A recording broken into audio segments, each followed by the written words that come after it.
Welcome to Life and Love Nuggets, where licensed therapist Brent and Janis Sharp share how you can thrive in your life, your love, and your relationships.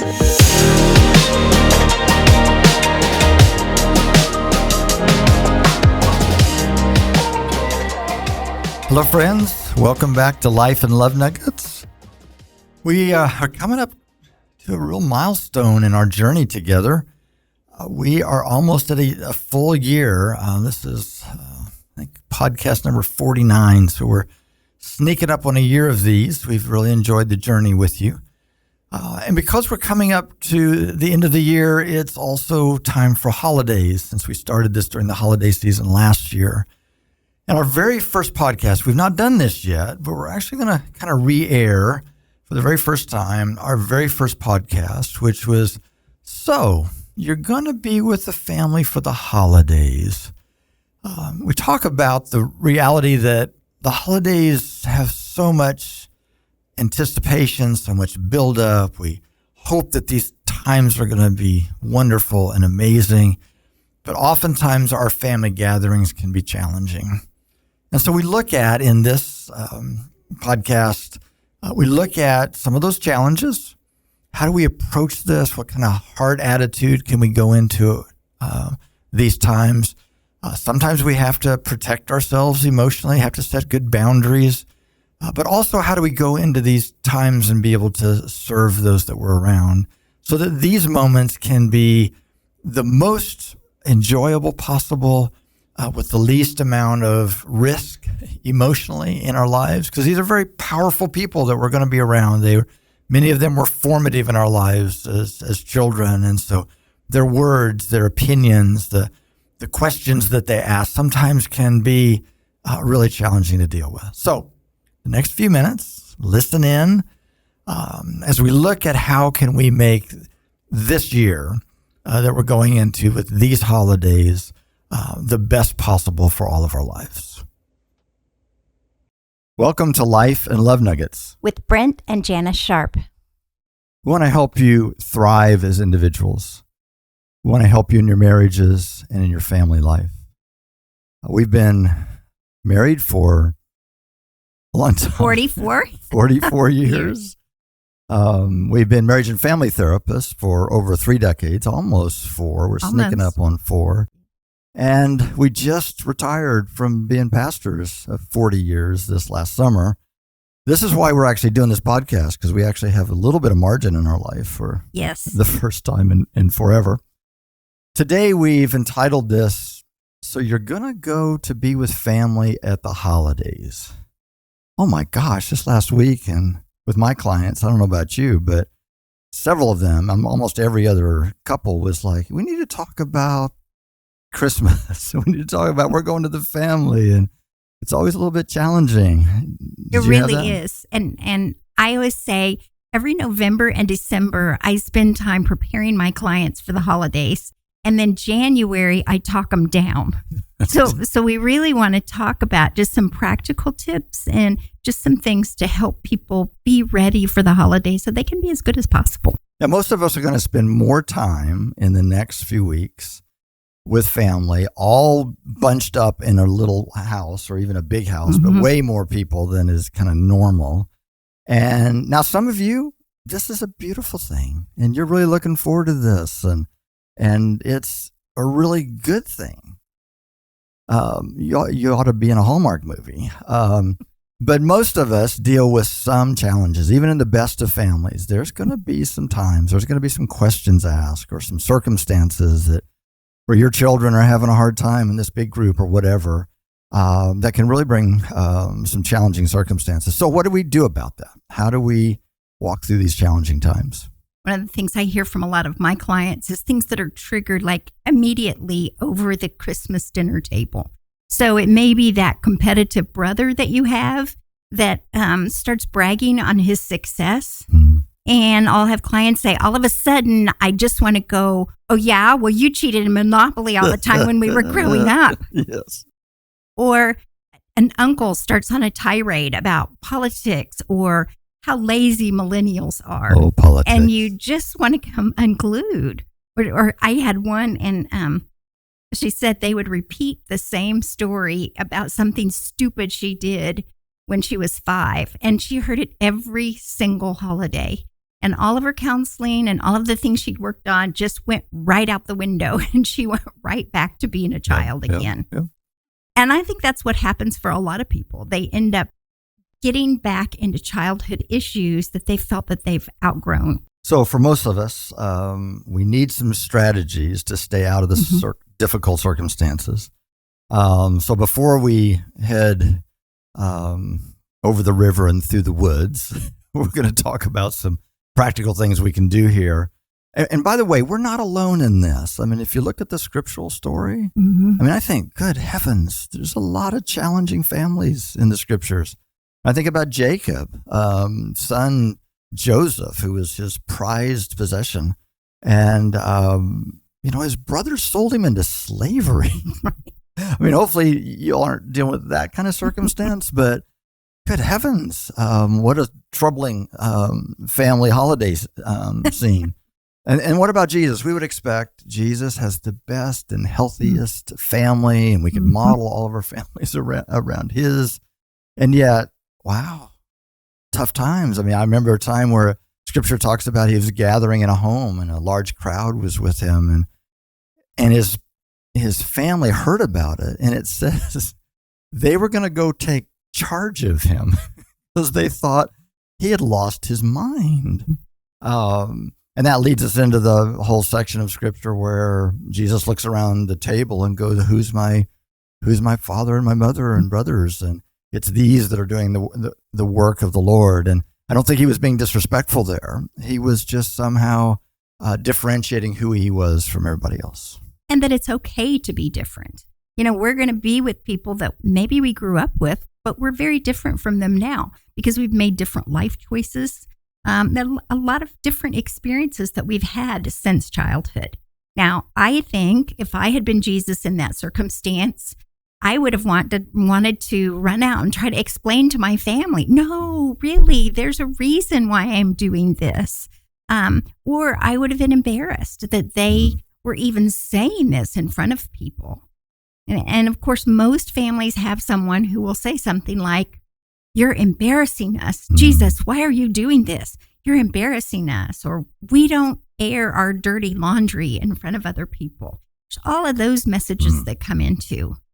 But I think so much of our conflict does have to do with, or tension, I should say, does have to do with being different. Yeah. And what Jesus is saying to us through this is, it's okay to be different. It's okay to be who you are. Yeah, what we learn from the life of Jesus is that he didn't allow his family to keep him from being who he was, even if they didn't understand, even if they were embarrassed, that he knew who he was. I love how N.T. Wright says it this way, because Jesus was moving against some significant cultural standards. I mean, in the Jewish family, you did everything together, and you would follow in your father's footsteps on what he did, and the whole family did this together. And so he significantly was moving away from that. And N.T. Wright says it this way. It says, Jesus slices through the whole traditional structure in one clean cut. He has a different vocation, a different mission, and it involves breaking hallowed family ties.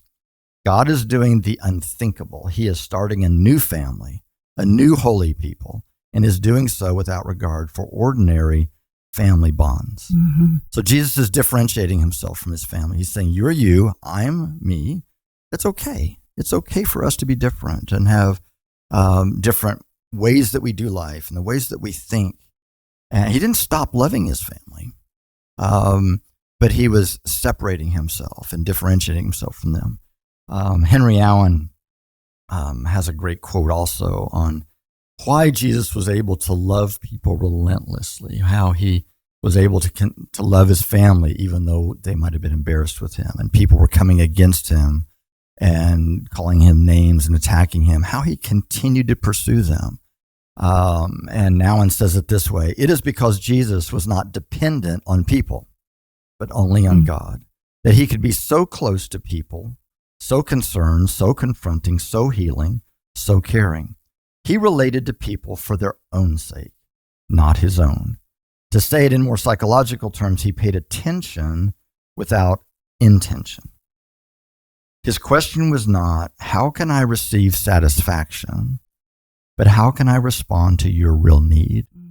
This is possible only when there is a deeper satisfaction, a deeper intimacy from whence attention can be paid.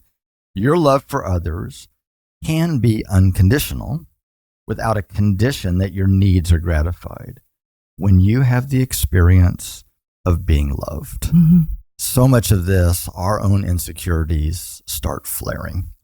When we recognize who we are, who we've been made in the image of God, that we have value in who we are, not whether our family likes everything that we're doing or agrees with our parenting or this, that, or the other. But if we have that sense of self and security, then we can go into these family challenging circumstances and be loving. Absolutely. And we can love the people that are there. I mean, so oftentimes we worry about what we think about or what they think about us, but there's also what we think about them. We can choose to be loving and kind towards them, but that means we have to make some decisions and we have to recognize some things. We can't change our families. What? Yes. As much as we would like to sometimes, we can't change them and we have to accept them the way that they are. Yeah. We can only change ourselves. Oftentimes I'll have people go, well, I'm not trying to change them or fix them. I'm just trying to help them. Yes. Which is basically trying to change them and fix them. And you've just changed the wording. Yes, absolutely. But we have to let go of that need to make them be who we want them to be. Yeah, absolutely. So giving up the need for change. Most of you are familiar with the serenity prayer. God grant me the serenity to accept the things I cannot change. Including our family. Which is most things. Courage to change the things I can. And wisdom to know the difference. Now, most of us, I think, if we're being honest, we go into family gatherings with, God, grant me the ability to change the things I cannot accept. It's just not what God has given us the power to do, the intentionality to do. It's not it's not how this is going to work. Our families are not going to be perfect. Neither are we. What? And so we have to give up expectations that things are going to all be different than they have been over the years. I think we go in with these idealistic thoughts that, it'll be different this year. And so-and-so won't do this or won't do that. And so we have to expect that things are probably going to be the same. And so what are some practical things that we can do? I feel like you're so good at this and having an understanding of some simple steps that we can take to help these times be the most effective and the most enjoyable that they can. Well, I think, again, it goes back to some of our thought process. We can't fix them. We can't be responsible for them, or we don't have to be responsible for them.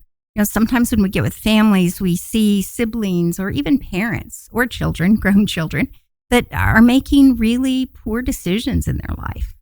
And there's part of us that really wants to jump in and fix some of that, or again, at least teach them.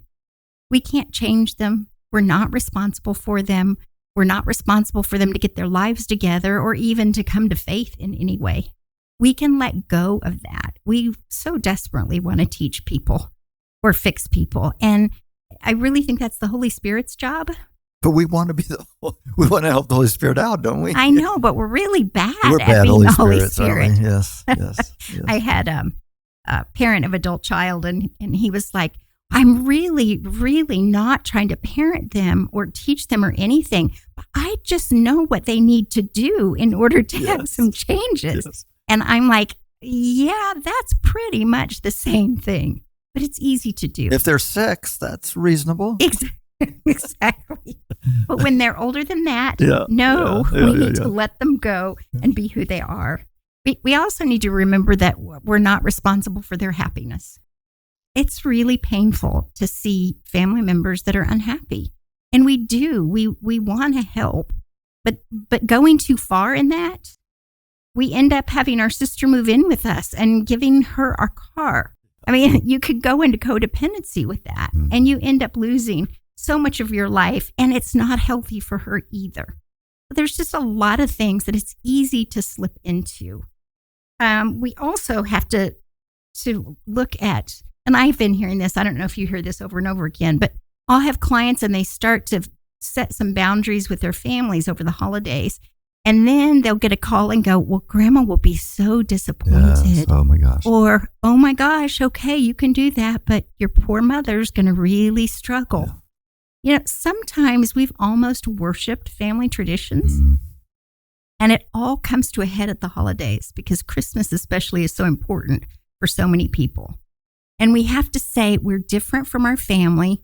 We're changing all the time. And it's okay to change some of our traditions, even in a family, if those traditions are outgrown and they're ending up being more painful for us than good. I think about some of the shaming messages that people deal with from parents or grandparents or siblings and all those things you just said. And I think it's the reason we get so hooked in, I think, to shame. And, there's something bad about me, or a good daughter would do this, or a good sibling or whatever would do this, is because we've had very powerful people in our life. Again, parents, pastors, Sunday school teachers, coaches, use shame to try to manipulate our behavior. And it works for a little bit. Mm-hmm. And it is just not, it's not life-giving ultimately. And so, but any of those kind of shaming kind of statements, I think, just takes us right back to our formative years when we were shamed into things. And it just hooks us. And so we just have to realize that there's a power there, but the more we can acknowledge it, recognize it, and push against that, it's going to help us to be the healthiest we can be. You can love somebody without getting their approval. Yes. Oh my gosh, I mean, a couple of the most important things in life on a human level is I want people to like me. I want to feel they accept me and love me, and that my performance, the way that I live, is seen as valued and acceptable and successful. And so we're just really, particularly these people, because they're so important in our life, because they've been so powerful, and we want them to approve of us. But we have to let go of that because we're not always going to get approval from them. But we can still love them, and we can still know we're okay. Right. Without getting that approval. And also, no matter how much we talk, they're really probably never going to understand us. I see in families, they get in these long conversations about things and trying to prove why we think what we think, and dealing with such a highly polarized culture where everybody's in camps and trying to prove their point. And I mean, you can talk until you're pink, blue, and purple in the face, and people are never going to fully understand you. Mm-hmm. No, it's not wrong to give some perspective, but just let it go. Just don't keep trying to convince anybody. They're not going to be convinced in these settings. And people will never, ever completely understand you. That's just not even possible. That's right. Unless we do brain transplants or something, we'll never fully understand each other. Mm-hmm. That doesn't mean we don't try to communicate and don't try to speak clearly, but we can't put our sense of value in the approval of others. That's right. And they will never understand us. No. Never completely. I remember a Beth Moore story where she said for the first time ever, and she was an adult, but she had a chance to confront the person who had abused her. Mm-hmm. And she said she went in and she talked and she said all of those things, all the ways she'd been hurt over the years, how it had impacted her, how difficult it was. And then she walked out and she turned around the corner and she stood there and went, he didn't get it. Mm. He just didn't get it. No matter how much we talk, they may not get it, but that's okay. Because even if people don't get it, even if the most important people in our lives don't get it, we're loved by God and He gets us. He knows us.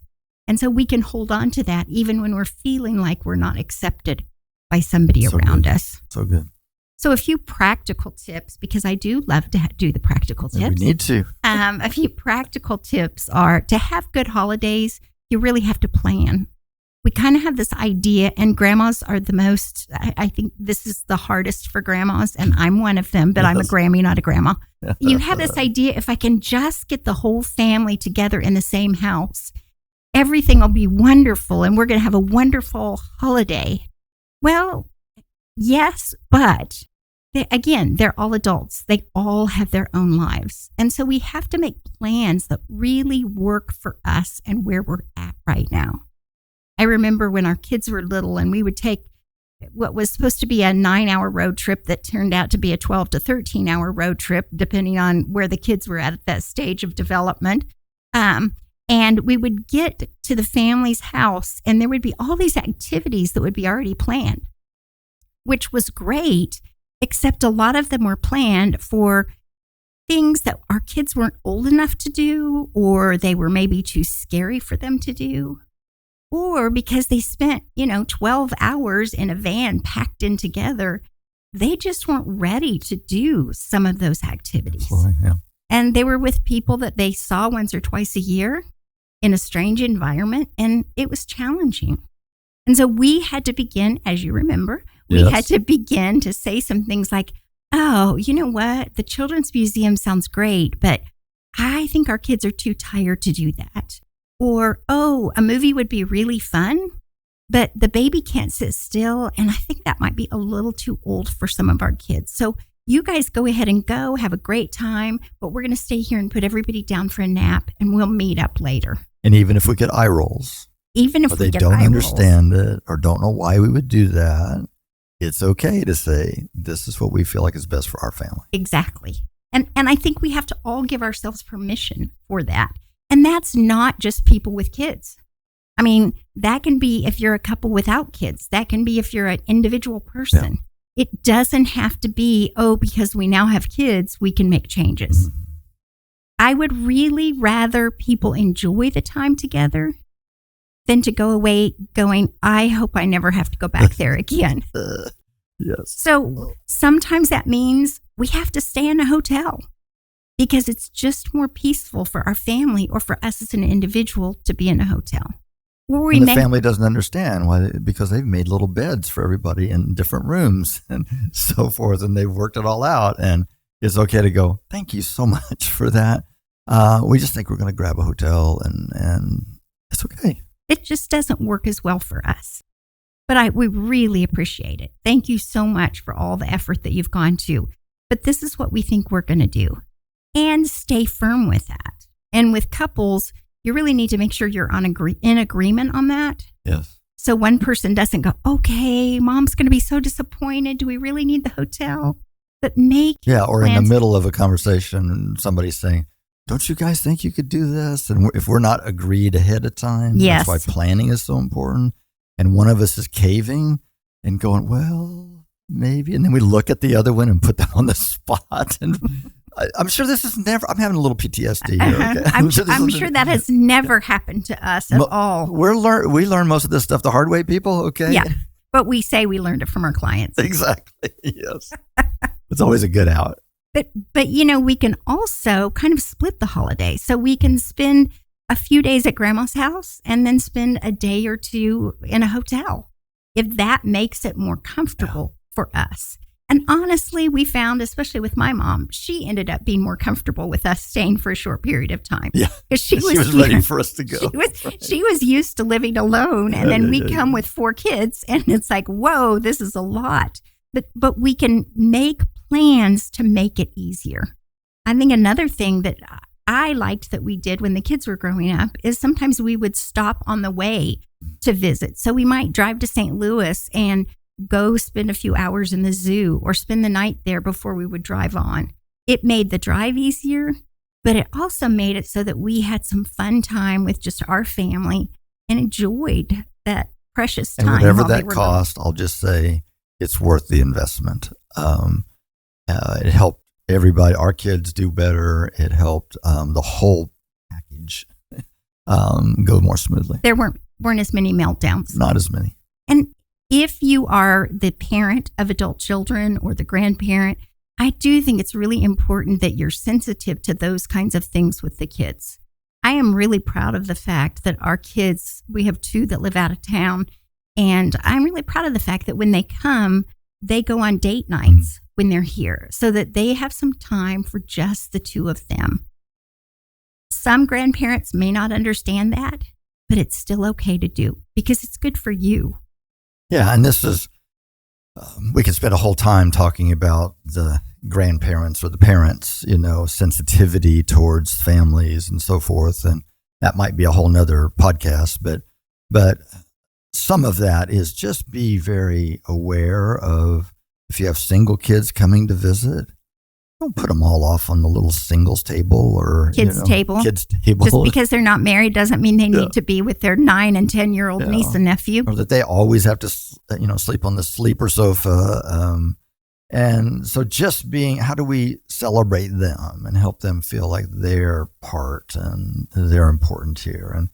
And if you do, for some, it's worth a little bit of the risk of all this to let the cousins be together and everybody sleep together. And so we're going to be a little more uncomfortable. It's okay. It's not your bed. It's not your pillow and all.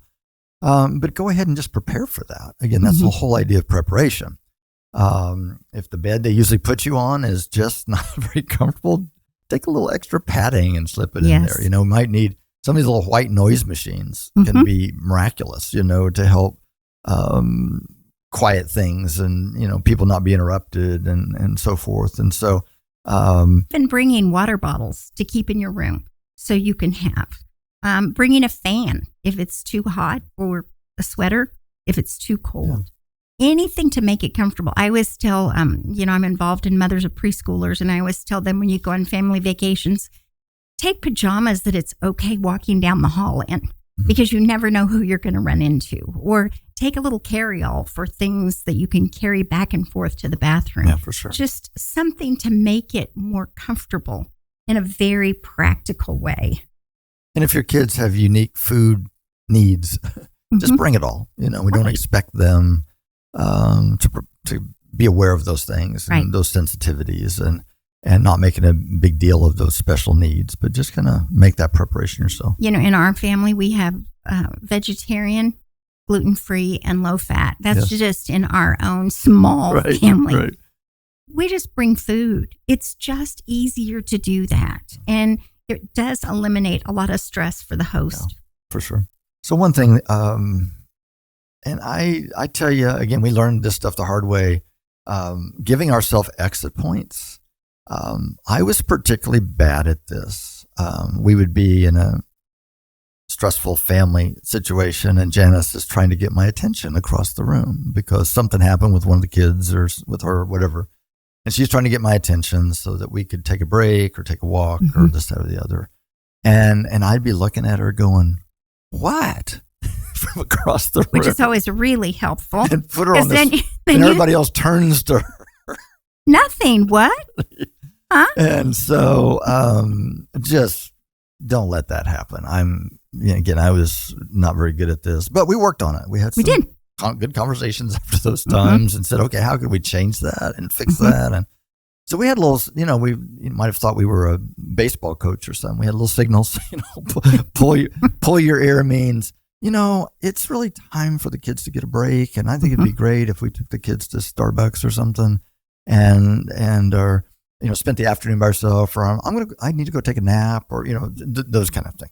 I teach my clients, those are called secret signals. Yes. And secret signals always have to be planned ahead of time and really, really practiced, because otherwise one's going to look at the other and going, why are you rubbing your nose? What's going on? Are you catching a cold or something will happen? Yeah. So we have to prepare those things ahead of time. Make sure you guys are on the same page, and it'll make sure life goes a lot better. We did have kind of one signal that was, if we don't leave in about 30 seconds, somebody's going to die. So those are 911s. And so just make sure that we understand what those signals are. And it just makes all of life go a little bit better. And you can even kind of coach your kids on some of those things. And it can be really helpful with small children. Yeah. If you have signals for them or they have signals for you, especially as they start to get to the age where they might be embarrassed by something. Yeah, absolutely. having those signals really does make a difference. And it just helps them feel respected and valued. Yeah. So if they know that they can come in and give you a signal, and that means, can you come over here? I need to tell you about something that happened that was hurtful from one of the cousins. Then it empowers them. It helps them not melt down. Right. It helps us be able to be responsive, and nobody's embarrassed. That's right. By that. And so secret signals, all this again, preparing this stuff ahead of time. Another thing is prepare answers for questions. There's always these questions that come. And if you can prepare ahead and know what you're going to say when so-and-so says this, then it just keeps the stress more reasonable. And so, and somebody grills you on, well, why did you get a divorce? What happened? It's okay to say, oh, it's complicated. I don't really want to talk about that right now. It's okay to say that. You don't have to tell anybody anything. Right. You don't have to explain everything. But come up with that ahead of time. Now, you may have to say it for a second or third time. Yeah. It's complicated, and I don't really want to talk about that right now. Why isn't your son going back to college? Well, he's exploring some other options, and he's looking at what he's going to do with his life. And again, you don't have to go into other details. You don't have to explain that he didn't get grades for any of his classes. We don't have a GPA for all the money we spent. We don't have to get into the details. That's right. That. We just have a simple explanation. Why aren't you married yet? Because I can't find anybody as wonderful as you, Uncle Harry. Yeah, whatever. Yeah, exactly. Whatever it takes. And do you all just not want children? Again, have something prepared that you can say, so you don't have to explain stuff. You don't have to get into those details. Have those answers ready. Yes. And good. Well, and also realize there may be other people in the family that are going through very difficult times. Yes. They may be going through a divorce, or they may have had a kid that has an issue. We can step in and help in those particular situations. I mean, sometimes it's helpful, not sometimes, it's always helpful to have somebody that you trust that understands what's going on. So if you're going to be cornered by this particular relative and they're going to grill you over something and they're just going to push relentlessly to ask questions, that your sister or your cousin or somebody steps in and says, oh, honey, I need you in the other room. Will you help me move chairs, or will you help with the mashed potatoes, to get you out of that situation? And then we can do that for other people. Absolutely. To me, that's a way we love each other, is to be there to help protect. So have your answers ready so you don't get caught off guard. And it's okay to simply say to any of these things, I'm just not comfortable talking about that right now. And you might have to say that 2 or 3 times. But even the most persistent person will eventually get it, and they'll give up and they'll respect that. Mm-hmm. It's appropriate to set boundaries. A boundary is, this is my space, this is my life. You are different, and it's okay to have a boundary there. That's right. Just like we have fences that make good neighbors in our neighborhoods, and it's okay to have boundaries. And we can do that in a loving way. Yeah. It doesn't mean, which some people encounter when they go to family holidays, you're crossing my boundaries. It doesn't have to be that. It can be, oh my gosh, thank you so much for your concern.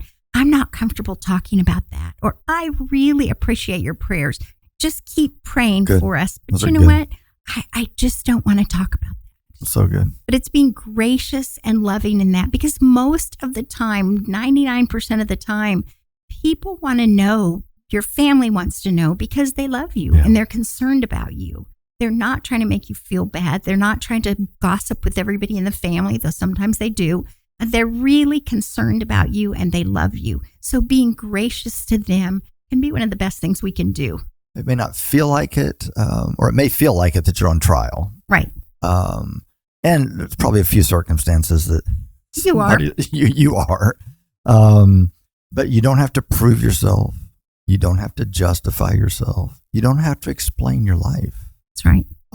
You have the right to your own privacy and what you choose to share. And sometimes our family, we always encourage people to have safe people in their life that they can talk about anything. And the people are just like, oh my gosh, I'm so sorry. That, they're so validating and so helpful. And they're not trying to fix us and so forth. And, oftentimes we think, well, that should be family. Sometimes, but sometimes not. Sometimes they're just, even though they're family and they're wonderful people and we love them and we go visit them all the time, they're just not the safest people because sometimes they care too much. Right. They can't be okay if you're not okay. They have to make you happy. They have to make sure you're happy, and they think they know how. And so they relentlessly try to correct and teach and give you guidance. And it's okay to go, thank you, but I'm okay. That's all right. I'm working on it. And you don't have to respond to those things. So much of it has to do with preparing your heart, preparing your mind, talking as a couple or as a family to figure out what works for you. I think another important thing is we have to give each other, or we have to come up with exit strategies, especially if you are visiting somebody that's out of town and you're staying with them. But even if you're not, even if it's an in-town thing, if things get tense, you need to prepare ahead of time so that if you need to step out for a little bit, you can. So if you fly into another town, rent a car. It is worth the money if you think that things are going to get difficult and you need to get away. Even if you have kids that need a nap and you're in a hotel, it's good to have that. Yeah, that's what some of those secret signals are for. And it's so that we can take a break. Yes. And it's okay to, in the middle of family game night or everybody's doing something, it's okay to say, hey, we're going to take a break and run someplace. And all you do is go and sit at Starbucks for a few minutes. Right. It's okay. They don't need to know. That's and you right. don't have to say, hey, we're going to Starbucks for a few minutes. Right. So there's not this expectation that you're going to bring back 20 drinks. Yes, exactly. So, and they don't have to know, well, where are you guys going? Oh, we're just going to take a break. And maybe all you do is take a drive. Or go for a walk. Yeah. Sometimes just that little bit of space can help you re-engage, go back and be loving and caring. And if you get enough of that space. I've noticed that our kids go to Starbucks a lot when they come and stay with us. Or they go to all different kind of coffee shops. I'm just going to assume they love coffee. I'm sure they don't need a break from us. Do you think? Coffee fanatics, Yeah. I'm sure. Yeah, that's what I think. But it is amazing how when you get together with family, difficult things can crop up and you can find yourself getting thrown off a little bit. I remember a client coming into me years ago and she said, I was all prepared with everything that we talked about. And I've been doing all these Bible studies and I've been working on really setting boundaries and I was doing great. And then we were sitting at Christmas dinner. I'm eating a piece of pecan pie with just a little tiny bit of pumpkin pie on the side and a little bit of whipped cream on it. And my mother leans over and whispers in her ear, honey, have you tried Weight Watchers? Oh, God. And she goes, there it went. It all went out the window. So part of the preparation is preparing us internally to deal with the things that are going on. And as you said earlier, we don't have to have approval and acceptance from family members, but that will be challenged. There will be times where you'll want to go. And as my client said, I wanted to go, your values are way off. I'm a wonderful, valuable person in spite of my weight. And don't you realize how warped that is? She goes, I couldn't say that. And it wouldn't have been right to say that. But it is preparing yourself before you go in that there are going to be some things that will happen and you won't get your parents' approval or you won't get somebody else's approval. And oftentimes these powerful people in our life don't even know how powerful their words are. Exactly. They don't think that's going to be so harmful or take you back to being 10 or 15 or whatever. Or invalidate all of the progress and all the good things in your life. They really want to help you. They love you even if their love is not so helpful. Right. And even if they're still parental and you're 35 years old. It really does come from a place most often of love. Now, obviously, oftentimes it has to do with their own self-esteem and they live their life through you and they need you to be a certain way for them to feel okay about them. That's their issue. It is not your issue. And so don't let it become your issue. And if we put so much value in their approval or anything like that, then we'll live with that all of our lives, whether we're with them or not. So it really involves letting go. I can let go of this.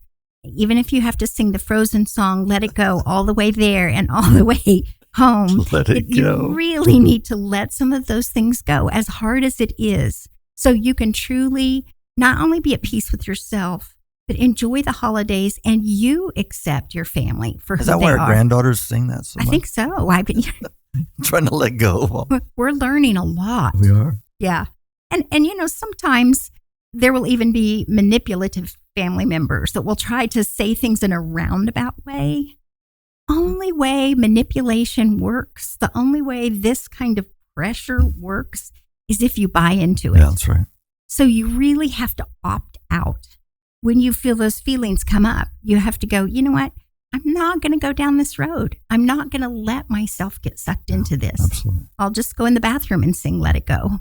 One thing that we found helpful, there's a group of social scientists that talk about a technique called becoming a participant observer. Mm-hmm.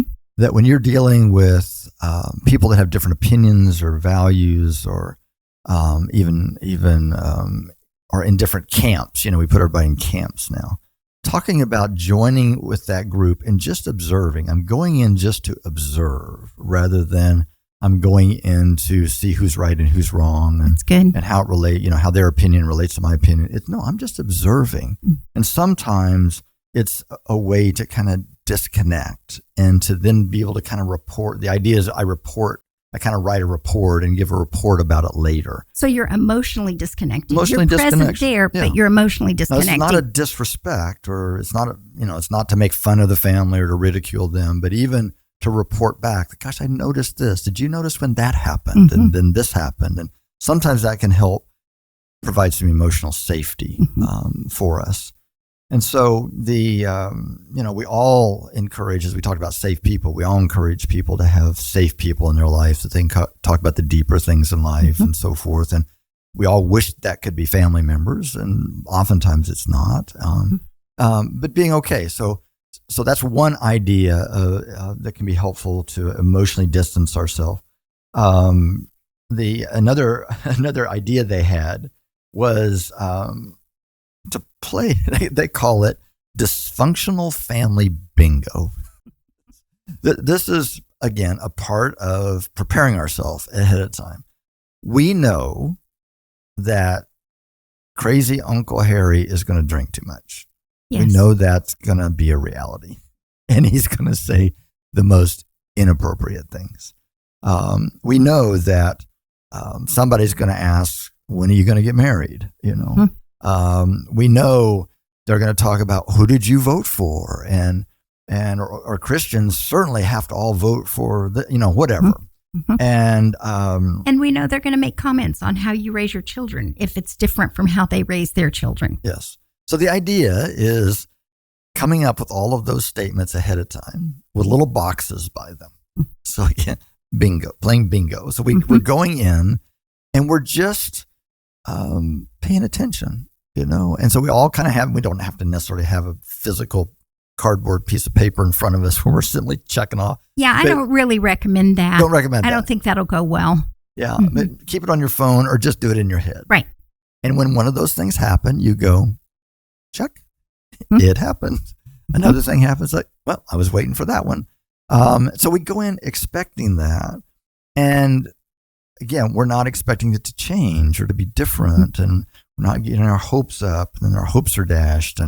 But it also is a way to keep a bit of that emotional distance where I don't have to be offended by these things. I don't have to go in and change these things. I don't have to go in and why do they think that way? And I need to prove something to them. You don't have to go down the spiral. Don't have to go down the spiral. And it's just one of those simple ways that keeps us from getting sucked into that craziness. I call those of courses with my clients. So sometimes we prepare ahead of time to go, of course, my sister's going to be 3 hours late to lunch and then complain because the food is cold. Of course, this is going to happen with so-and-so. So you go into it expecting it, but not in a negative way. It's just, yep, you know what? That's part of the holiday and that's okay. But I think also being a participant, say it again. Observer participant. Observer participant. Yes, easy for me to say. Participant observer. Okay. I'm sorry. I've heard it both ways. We'll get it. Yeah. It doesn't matter. But part of that is looking for the good. So good. It's easy for us to focus on, they're going to do this and they're going to do that. But we really should look at our family for the good. what are some of the positive characteristics that they have. Even crazy Uncle Harry has some positives within him. And people really feel loved and they thrive when we acknowledge some of the good things about them and in their life. So you may, even with crazy Uncle Harry, it may be, and don't call him crazy Uncle Harry because that never goes well either. And no disrespect if there's any Uncle Harrys out there. Really, we don't have any honest. But even saying, you know what, it is so impressive that you guys have been able to stay married for 50 years. Finding good in everybody and encouraging them can be one of the best ways to have a good holiday. And everyone needs it. Everyone, as you said earlier, everybody's dealing with their own insecurities, and they're coming in with maybe some concerns or expectations over the holidays. And if you can be that loving person, it can change lives by feeling like they have that acceptance. You can also do some practical, again, I'm back to the practical, practical positive things like watch and see if the dishwasher needs to be unloaded. You know, take out the trash. Watch your niece and nephew or play a board game with the young kids while other people are visiting. If that makes a difference, you have a chance to really help in the family and bring some positive things. And so look for ways that you can add to the holidays in a very positive way. Yeah. How do I serve them? Yes. You know, maybe we provide and prepare a meal, and we're not just waiting on, mom to do that or sister to do that. And so how can I serve them in ways so we get our orientation towards we're here to serve, we're here to love. If we go on the mission field, we don't expect those people to care for us. We're there to care for them. Mm-hmm. And so if we can, we've talked about how do you protect your heart, and it's important to be able to do that because these people are very powerful and they can affect us and spiral off into some negative ways. And we do have to orient our thinking right and protect our heart. But how do we give? And if we can orient ourselves towards seeing the positive in them, serving them, caring for them, it just puts us in a whole different frame of mind. And even if there's some hardships, if we go on a mission trip, we expect hardships. That's right. And so there's some hardships, but we're here to love these people and we're here to care for them and appreciate the deposit they've made in us. Yes. I remember when my mom got older and we decided, we saw that she was getting very anxious about preparing meals when everybody was coming. And so when we decided we would always bring Christmas Eve dinner and we would always do Christmas morning breakfast. And then everybody would pitch in for lunch. And you could just see the relief on her. It made it so she could enjoy the holidays too. And to me, that's what's really loving. The other thing that I encourage my clients to do after the holidays is debrief. Good, yeah. Have somebody that you are comfortable with, that you really care about. Sometimes it's a friend instead of your spouse because you've already talked about it with your spouse. Right. But a friend that you just talk through, okay, here's some of the things that were challenging. Here's some of the things that caused me to question some of my life decisions or some things that are going on in my life. And you can talk it through with them to get some perspective on that. And then you can also talk about, and you can do this with your spouse as well, what do we want to do next year to just make things a little bit different? Yeah. How can we plan? Or we tried that this time and it didn't work. Yeah. So what do we do next year to make it different? And then even reflecting on, what are the things that I'm trying to change that I just can't? What are the things that I need to accept in my family? And how can I continue to love them better? Not only through the holidays, but in the time to come. Yeah. That debriefing is so helpful, I think. It helps us because in the moment, we may not be able to let go. I know I heard that podcast and they said I need to let this go and not change people and not take it personally. But we're caught up in the middle of it. We're in a home that we remember or whatever. And we just, it's bringing back all that. It's just too powerful. Right. So maybe it's a week later, a few days later, we sit down with somebody and we talk that through. And then we're able to say, and we're not looking for them to fix us. We're just looking for them to hear it and validate it.